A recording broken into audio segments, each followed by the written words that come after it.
episode for you today. We're going to be talking about Batman v Superman, Superman v Batman, Dawn of Justice. Dawn of Justice. Special guest tonight, Martin. Yay. Look at the camera. Great opening statement. So, but before we For, continue... for those of you unaware, Martin is part Wookiee. We also understand that you have an interesting part-time job, Martin. Want to talk a little bit about that? Yeah, please share. I would, but my jaw's still a little sore from earlier. Yeah, so I've been friends with Martin at least like half my life. And I've made it a point to... I've made it a point to prank him and torture him and torment him as much as possible. To prank him? Yes, you gotta start like that. That's what you call it? Yeah, that's the myth. Well, I mean, no, it's. He's never been very good at pranks, but I've done a ton of them. Like one time, I had like one of those little individual samples of lube that was flavored, and I told him it was Mexican candy and asked him if he wanted some. So I popped it open, put some on my finger. I was like, "Oh yeah, it's really good." I went like that, and I was like, "Here." So he put some on his. He was like, "Okay." That's It tastes like my childhood. It tastes like when Daddy turns the lights out. That's not candy. Yeah, so stuff like that, like all the time, right? So it was raining, so I made arrangements for Martin to get in an Uber and get closer to the studio, right? So when I did that, of course, I wasn't present for the Uber. So when the Uber driver texted me, he was like, "Hey, am I at the right place? Are you here?" And I was like, "Yeah, my girl, she's waiting outside. She has curly hair and glasses." So the Uber driver was expecting a girl. And then, of course, there's a guy there who's not the guy that ordered the Uber. So then Martin calls me and says, "Hey, I'm in the Uber." And I'm like, "Hey, get out there, be safe, make me some fucking money. I need my fucking money. Get out there. I don't care what the fuck he does to you. He paid for it. He paid for extra. I don't care if he hurts you." And I'm like yelling into the phone as loud as I can, knowing that Martin's sitting in the back seat and the Uber driver can hear me yelling through the phone. So, Most awkward ride ever. yeah. Well, it didn't help. He was like pushing you away. You're trying to dive into his lap.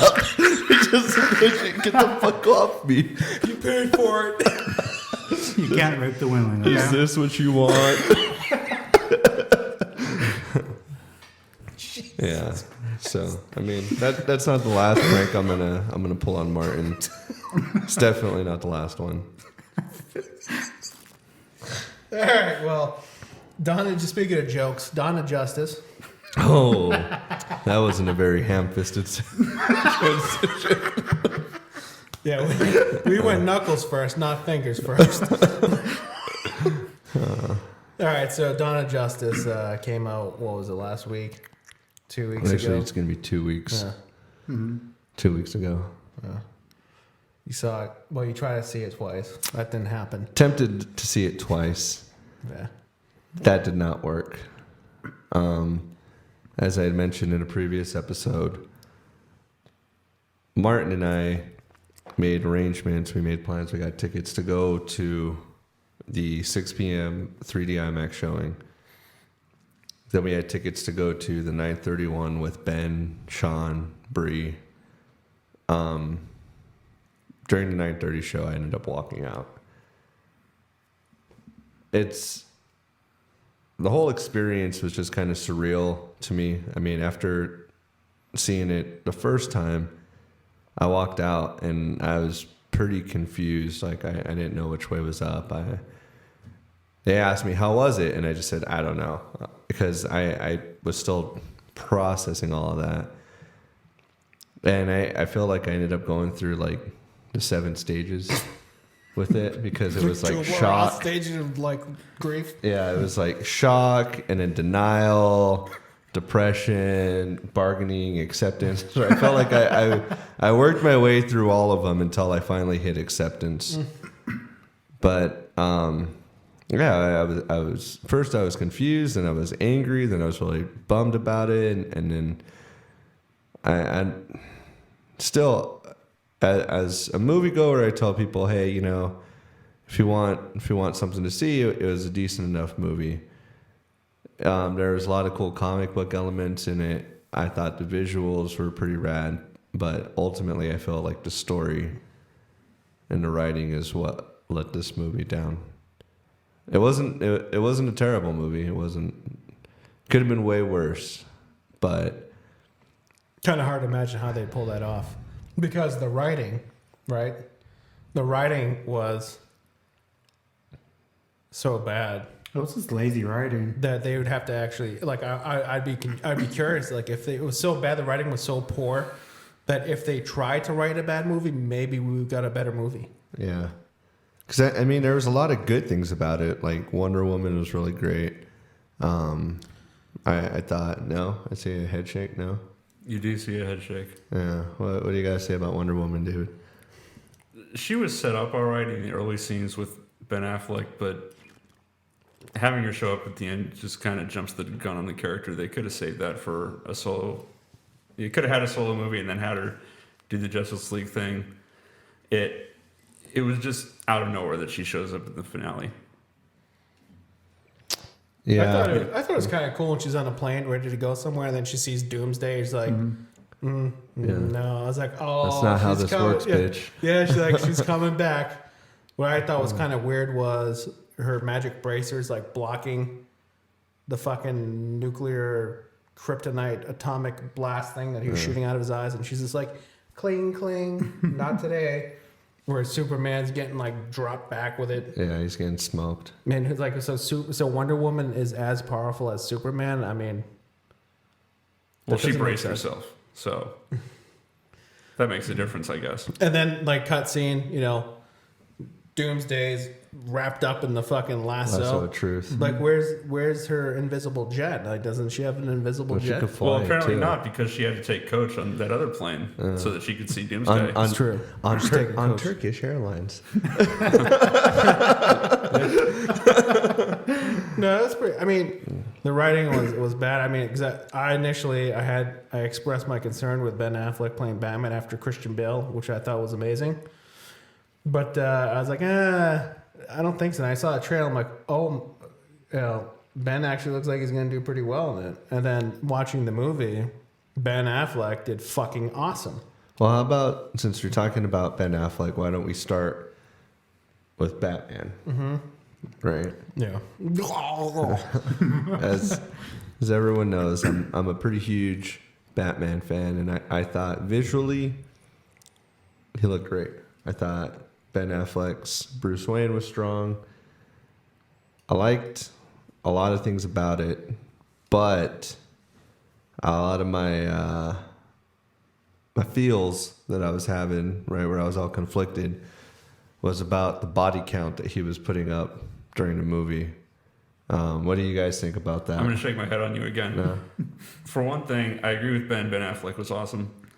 After seeing Ben Affleck and Jeremy Irons in Dawn of Justice, I'm actually looking forward to a solo Batman film, which I was absolutely opposed to earlier. And they won me over on that. They were the two best actors in this movie.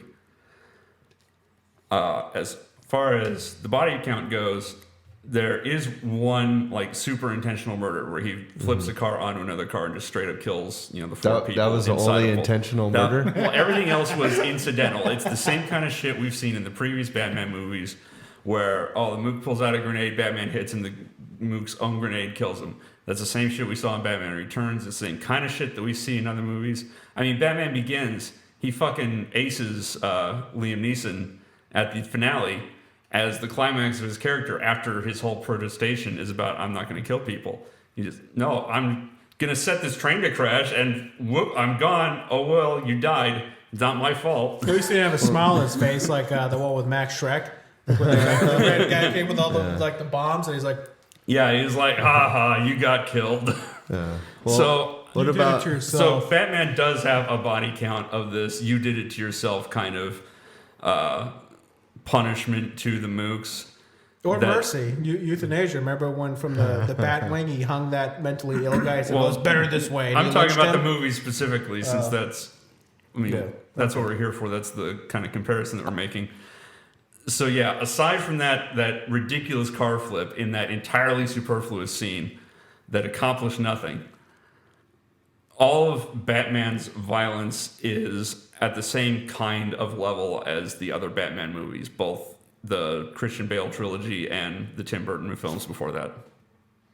I was okay with all of it until the flamethrower scene with Martha. And that's where I really just kind of like, huh? Because in The Dark Knight Returns, there's a beat for beat with that, with like this mutant gang member and stuff. And the same exact thing, Batman crashes through the wall, grabs the guy, has his gun, back off, man, I'll smoke her. Billy Slice and Dice, right? Like all that kind of stuff. And then he fucking shoots him. It's a comic book, so they show the guy with his mouth open laying there, and then a fucking hole in the wall with blood brains spat. and shit? Yeah, Okay. So he's like, yeah, I believe you, right? Like the same thing. But my whole problem with it, like on a fundamental reason, is like The Dark Knight Returns, which they drew a bunch of this source content from, is Batman at the end of his adventure. It's Batman once he's already done the Justice League. He's had the Bat family. He's quit as Batman before, and he comes back as like an almost 70-year-old man on a suicide mission, ready to throw his life down. So at this point, he's like, I don't give a fuck. Like he is just wrecking people, doing all kinds of shit. Well, maybe there's a new beginning though, because Superman also died at the end of the whole Dawn of Justice or Justice League type of thing, right? No, well, that was like the death of Superman, World Without a Superman, Reign of the Superman, like all of that stuff, right? But what I'm saying is like this comic, it was like a 4-part comic series back in the 80s done by Frank Miller, who did like Sin City, and it was supposed to be like the final Batman story, which they ended up making 2 sequels of. Yeah. But that was the whole point behind it. So my whole thing is that's the Batman that they're giving us right now, but he's at the beginning of his adventure because the Justice League hasn't even been formed yet. It's obviously not the beginning of his adventure. I mean, I can see what they were going for with the branding thing at the beginning, with being questioned by Alfred about it. You can see Batman is being pushed to the edge, over the edge, and it's the little Martha and Superman sacrificing himself. And his little speech at the end is supposed to be pulling him back. Oh, man can rebuild, man can be redeemed. So that's supposed to be, he's at the edge and he's been pulled back from the brink. So I can kind of see what they were trying to do. They did it really poorly. But, so yeah, and this is obviously an older Batman. There's shows the bat suit that was defaced by the Joker. This is obviously a Batman that's been through a lot of shit, is at the end of his career, talking about he's too late for him to die young, all that bullshit. So I can see him being at that point and them wanting to use that and have him pull back and then go into the Justice League shit. Obviously that's going to fail because it's still Zack Snyder. It's still going to be more dark shit. It's not actually going to be pulled back.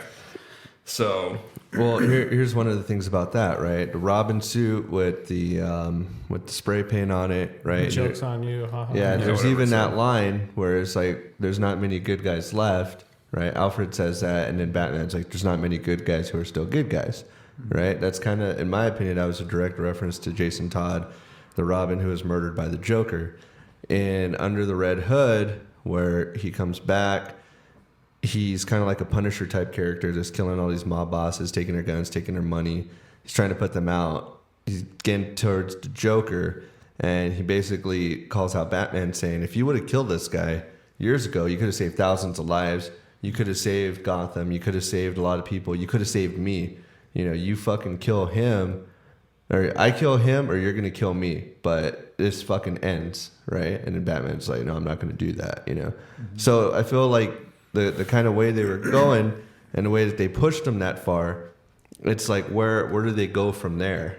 You know, Well, we're not talking about the Joker and like petty crime bosses, which are amazingly organized, and the syndicates in Gotham City are just unbelievably out of control. And who would have think? Maybe we should call the feds in this, since Yeah. Gotham PD is so corrupt. Yeah. You know, the DAs or the district attorneys are getting fucking. It's like, you know, Mark, Ciudad Juarez. Yeah. You know, but no, let's just no. The Gotham PD has it. Feds will just hang back and watch all this terrorism and coordinated mass murderers just, you know, unfold. We'll let the corrupt, you know, local government take care of it, because that's in a Joker. Well, a clown, a bozo wearing a fucking Batman outfit. Life is in a bubble. Yeah, so I feel like with Batman, they kind of painted themselves into a corner, but that's not going to stop me from continuing seeing the rest of them. You guys, any of the other guys got some opinions on Batman? Yeah. Well, for me, like, I was thinking about it, like, the way over.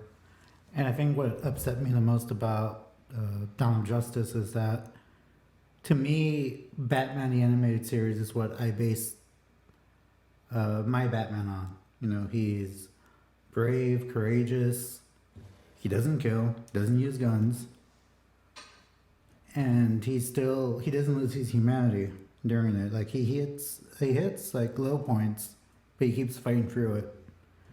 And this Batman, it's like, he's easily manipulated by Lex. He uses his anger against him.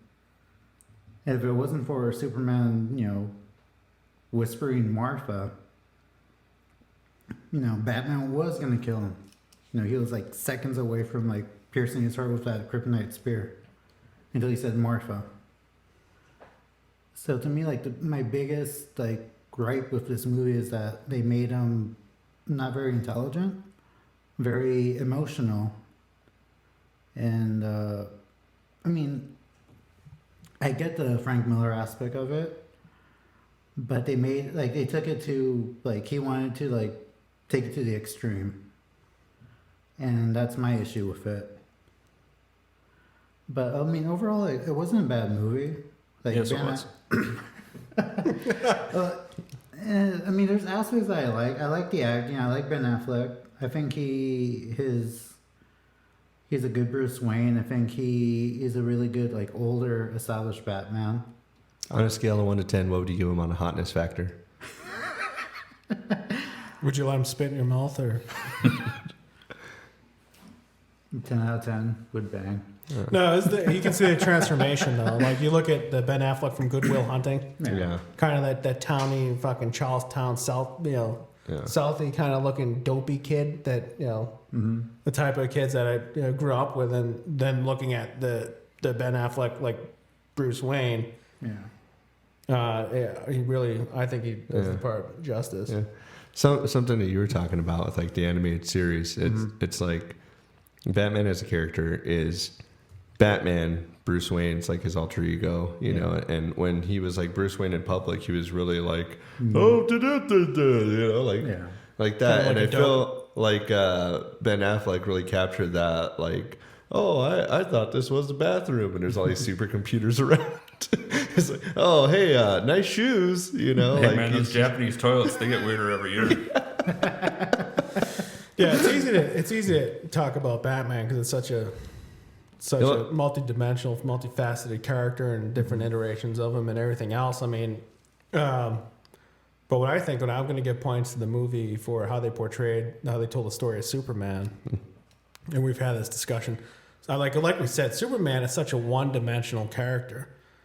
I mean, really, the guy's basically like a god. Yeah. Who cares? I mean, where's the strife? Where's the personal growth? Where's the development? What enemy could potentially pose a threat to Superman? The only way you can make Superman or a being like that, the Superman, again, getting back, it was based off of Friedrich Nietzsche's Übermensch, the Superman, kind of like a transcendent being, something that's overcome humanity. That he talks about in Thus Spoke Zarathustra. The only way you can make a character like that appeal to the masses and make it relevant in today's society is if you ask the questions, It was a philosophical movie. And how does the Superman fit into today's society? And they did a good job with that, trying to explain how the Superman fits in with society. What kind of morality do we ascribe to him? Does he have to, do we have to hold him to his own moral relativistic standards because he transcends us? Where does he fit into society? Who is he accountable to? All these things are very serious questions. And that's how you defeat the Superman. And that's where the real strife comes from. An internal kind of like a degradation of his own values. Like he tries to put himself on a pedestal. At what point does society turn their back on him? Like society's turned their back on Batman, a Dark Knight. You know, at what point? You see that to a lesser degree in Batman, more subtle, but in Superman, it was a pretty good philosophical discussion. Who is he accountable to? And eventually, expectations get so high, and then we realize, the concept breaks because he really actually isn't omnipotent. He can't be everywhere at once. Who does he choose to save? What kind of collateral damage does he? What level of collateral damage is he acceptable with like holding on over his head? Like you see that blatant 9/11 callback in the opening scene, where city blocks are getting destroyed, and Batman visits the little people, see what's left of these two colossal, cosmic powers, of these omnipotent beings doing battle. Yes, Superman had to end that existential threat, but at what cost? And at the same rate, Batman went through that same conflict. I have to take out the Superman because it too poses this existential threat to humanity. At what costs? I'm going to renege on some of my values. I'm going to kill people. Because killing a shitbag here or there by blowing up their cars, shooting a gas tank, napalm tanks to save someone's life or whatever. We need to end this existential threat at all costs, and that is a priority. So, and, it wasn't until, the whole Martha thing where, to me, realized that, when he realized, oh, it's his mother, maybe Superman, this being that I'm about to slay, is actually more human than I am because I lost my humanity. And that's when he realized that Superman was as much human as he was. And maybe he could use his power responsibly. If humans can use power responsibly, I don't know. Just something popped into my mind. When he was talking about the whole Martha thing, I saw a really funny meme online. I'll post it on our Facebook page. Where it's Mr. Freeze. He's like, I must do this for Nora. And then it shows like the Flash. And then he's all like, Nora, why'd you say that name? And it's Lois Lane, like, really, guys? Like, we're doing this again? Yeah, like Mr. Freeze. And like the whole thing about morality is like, at what point do you justify like the whole thing? The kid steals.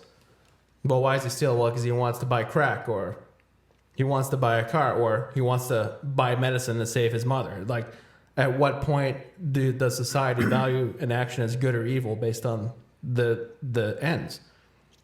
Mr. Freeze, I mean, he wanted to save his wife, right? Mm-hmm. Yeah. Why is he labeled the villain when Superman is weighing waste to fucking city blocks, 9/11 style, and he gets a pass? Yeah, I mean, they did something different with Superman, and it's interesting. It's doing something with the character that it's always just really, really perfect and doesn't have, a lot of depth to him. David, what do you think about that? But real quick, what you were saying about like reaching the end of your plot arc with the Batman, we already passed that with the whole going rogue, and well, Superman in the end of the movie, we think he's dead, and we have a 30-minute montage and funeral procession. Really working to pulling the heartstrings. And, okay, that's great. You have this one-dimensional character. One-dimensional characters to me are minor characters, something to drive an overall plot, right? That's cool. Excellent movie. Excellent story. But then guess what? No, we're going to fucking bring him back. Well, Look, give me a fucking break. So you just wasted 30 minutes of my fucking time building up this sentimentality just to undo it. That's why it was a 2.5-hour movie. It didn't need to be. Yeah, like I felt like that was a really wasted opportunity for like the death of Superman. Like, okay, yeah, cool. keep him dead. That's fine, right? You do it, but one of my favorite comic book covers is Funeral for a Friend, and it's during the World Without a Superman Yeah. series, and it's the Justice League standing on top of the Daily Planet, and Batman's dropping Superman's tattered cape off of it, and they're all standing there like looking at you. It's one of my favorite covers, right? Yeah. And like, you just think if they would have just waited a little bit longer till they actually formed the Justice League and had them as, you know, Make it more meaningful. pallbearers and stuff, and them kind of dealing with that, and even just seeing that on film of, you know, these guys kind of dealing with it being at Superman's funeral, or even something even close to that. Yeah. That would have been one of those money shots like you see in all the Avengers movies where it's all of them 360, you know, that's what people think of when they see those movies. Yeah. You could have had an image that iconic They're still gonna that do it would have though, been Chris. everywhere. But now if they kill Superman again, it's like, oh, been there. Boring. Yeah, they're still going to do that. It's not going to stop them. And it's going to lose all of the power that it would have had because, we've Yeah. seen this before. You know, it's a death that, like, that's why those comic books are so emotionally poignant because, I mean, you're looking at the tattered cape. Like, everyone, when I was a kid, I used to dress up like Superman. There's still pictures of me running around in fucking Superman outfit, you know, because it's an idea. You know, and they killed the idea. And He that's still what- wears underwear outside of his pants. Still do it. Still do it. So, but yeah, but the death of the idea, the idea of the Superman of, you know, this omnipotent power, essentially, from our standards, not the rest of the galaxy, apparently, which the bell has been rung. We cannot unring the bell. Well, speaking of But, that, yeah, Lex it's like- Luthor. Yeah, I have a quibble with Lex Luthor here. Maybe it's minor, but I'm having an issue with it. This movie, I believe, is the introduction of Lex Luthor in this series. Man of Steel, he wasn't there. Yeah. So he enters the scene knowing who Superman is actually Clark Kent, knowing that Batman is really Bruce Wayne. No explanation, no setup, no justification. Why do you want him to fight, right? And then they pulled that whole Benghazi conspiracy thing with those little magic bullets that look like... Yeah, Yeah. that whole What thing was was that all about? retarded. That was just like a huge waste of time because if he That already whole knew who subplot each with of them, Lois Lane was retarded. He already knew who they were. He could have skipped the whole desert conspiracy thing by just doing his plot to piss off Batman, and then at the very end grabs Lois Lane. Superman, go fight Batman, or I'll kill the women in your life because I'm a bad guy, and I want you to do this because I'm a bad guy. Because fuck Batman, I guess, and also fuck you, and On fuck this- Lois So Lois Lane. Lane was basically a cell phone. well, They takes her, drops her off the building. Where's Batman? Batman, here you go. Take her. Pretty Okay, much. now we can talk. on a, That's how you page Superman, is you just tap Lois Lane. on a scale of 1 to death, right? How rapey? I don't even fucking remember what the actress Yeah, was who played yeah. Lois Lane. How rapey were those Superman mom Polaroids? that was pretty intense. You see, It fit the tone of the rest of the movie. I mean, that's what Zack Snyder is apparently going for with this whole fucking DC universe. yeah, like Polaroids of her, like all gagged up, crying. You know, like that was almost like out of the Killing Joke. Like Better question, why does Lex Luthor still have a Polaroid camera in fucking 2015, whenever the For fuck the this dramatic movie's set? effect of dropping it. Yeah. Yeah. What you call dark and disturbing. Yeah. Martin calls Tuesday night. Except he's into Polaroids. Bring the machine over. Got to work the hand tattoo into it. Oh, man. So overall, Dawn So- of Justice, thumbs up, thumbs down? What do Oh, you thumbs think? down. Can I just say real quick how I wanted this movie to end? Oh, yeah, let's hear it. Okay, fuck Wonder Woman being in the fight with Doomsday. Just have Superman and Batman team up against Doomsday. Fuck the fake out Superman death. Fuck the whole funeral scene. Just have them fight, have them reconcile. Cut to Batman emailing back Wonder Woman. I found the photograph. Boys can share whatever. Reveal of whatever the fuck her name is, something Godot, is Wonder Woman. And go to the next fucking movie. Yeah, that would have been cool because I like the Wonder Woman music a lot. So that would have been cool. If it was like, I mean, if they it was didn't like Mad fucking- Max. The electric guitars. If they didn't fucking ruin it with the trailers and all of that build up, Yeah. they could have shown the Wonder Woman. The picture. They should have shown that character That's pretty having her interact with Batman. You think is this Catwoman? Is this Talia al Ghul? Who could this be in Batman's repertoire of females that he interacts with? Boom! Oh, it's Wonder Woman. Shit, DC Universe. Let's tie it together. I think but no, let's fucking blow our load. Let's have Superman die. Let's have Wonder Woman revealed. Fuck it all. I think that would have been like the coolest ending if they would have showed the picture with like the music, and that was the first time that you saw her in a costume, and then just black. Exactly. That would have been dope. Yeah, but yeah, okay, that makes sense. Well, if you've learned nothing, fuck them until they're dead. That's